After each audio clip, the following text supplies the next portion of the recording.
தேவஜனமே, சத்துருக்கள் சோர்ந்து போகிறார்கள், எரிகோவின் குடிகள் சோர்ந்து போகிறார்கள். ராகாபனை பேசி வாய்த்தன்னு சொல்றாப்புல, நீங்க எகிப்துல புறப்பட்டப்ப செங்கடல உங்களுக்குள்ள வற்றி போக பண்ணாரே, அந்த கர்த்தருடைய கரத்தின் கிரியையில கேள்விப்பட்டோம். இரண்டாவது, எங்க யோர்தான் கிட்ட வந்து அங்கிட்டு இருக்கிற ஓகுக்கும் சீகோனுக்கும் செய்த கேள்விப்பட்டோம், எமோரி ராஜாக்கள் செய்த கேள்விப்பட்டோம், ராட்சச அவங்களுக்கே செய்த கேள்விப்பட்டோம். நாங்க எம்மாத்திரம், அவங்களே ஜெயிச்சுட்டாங்களே, எமோரியர் ஜெயிச்சுட்டாங்களே, ராட்சச ஜெயிச்சுட்டா, நாங்க எம்மாத்திரம் என்று எல்லாரும் சோர்ந்து போயிருக்கிறோம் என்று சொல்றான். நம்ம என்ன தெரிந்து கொள்கிறோம், என்ன புரிந்து கொள்கிறோம்? கர்த்தர் என்ன சத்தியம் நம்ம அனுப்ப விரும்புகிறாரு.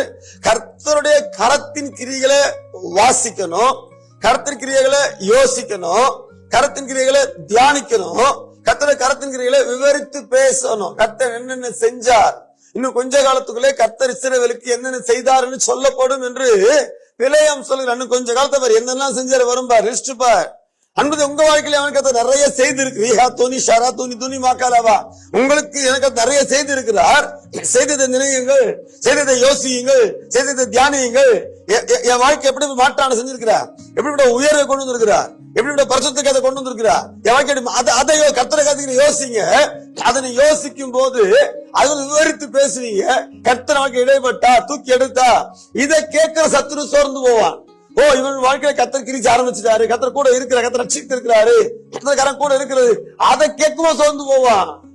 தேவஜனமே, நம்ம சத்துரு சோர்ந்து பண்ற கூட்டம், நம்ம சோர்ந்து போற கூட்டம் அல்ல.